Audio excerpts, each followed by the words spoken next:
പെട്ടെന്ന് തയ്യാറാക്കാൻ പറ്റിയ അടിപൊളി ടേസ്റ്റി ആയിട്ടുള്ളൊരു മുരിങ്ങയിലയും പരിപ്പ് കറിയുടെ റെസിപ്പിയാണ്. മുരിങ്ങയില കഴുകി ക്ലീൻ ചെയ്ത് വെച്ചിട്ടുണ്ട്. ഇനി ഒരു ബൗളിലേക്ക് 1 കപ്പ് ചുമന്ന പരിപ്പും 1/2 കപ്പ് ചെറുപയറിൻ്റെ പരിപ്പും എടുത്തിട്ടുണ്ട്. ഇതെല്ലാം നന്നായിട്ട് കഴുകി ഒരു പ്രഷർ കുക്കറിലേക്ക് ചേർത്ത് കൊടുക്കുന്നുണ്ട്.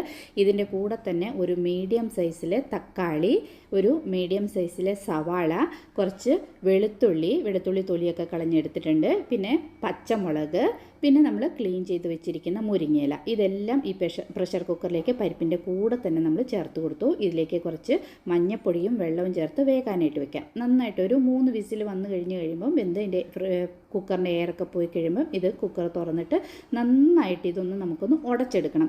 നന്നായിട്ട് ഉടഞ്ഞാൽ നമ്മുടെ തക്കാളി എല്ലാം ഉടഞ്ഞ് കിട്ടണം.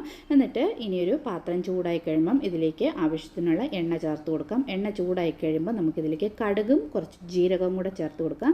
ജീരകവും കടുകൊക്കെ പൊട്ടിക്കഴിയുമ്പം ഇതിലേക്ക് കരിവേപ്പിലയും വറ്റൽ മുളകും ചേർത്ത് കൊടുക്കാം. അതോടൊപ്പം തന്നെ കുറച്ച് കായത്തിൻ്റെ പൊടിയും കൂടെ ചേർത്ത് സ്ലോ ഫ്ലെയിമിൽ വെച്ചിട്ട് ഇനി ഇതിലേക്ക് ഒരു കുറച്ച് സാമ്പാർ പൊടി, ഏത് സാമ്പാർ പൊടിയാണ് നമ്മൾ ഉപയോഗിക്കുന്നത് ആ സാമ്പാർ പൊടി, ഒരു 1/2 സ്പൂൺ സാമ്പാർ പൊടി ചേർത്ത് കൊടുത്തു. ഇനി നമ്മൾ വേവിച്ച് വെച്ചിരിക്കുന്ന ആ പരിപ്പും മുരിങ്ങയിലെല്ലാം ഇതിലേക്ക് ചേർത്ത് കൊടുത്തിട്ട് നന്നായിട്ട് മിക്സ് ചെയ്ത് ആവശ്യത്തിന് ഉപ്പും ചേർത്തിട്ട് മിക്സ് ചെയ്ത് ഇതൊന്ന് തിളയ്ക്കാൻ വിട്ടാൽ മതി.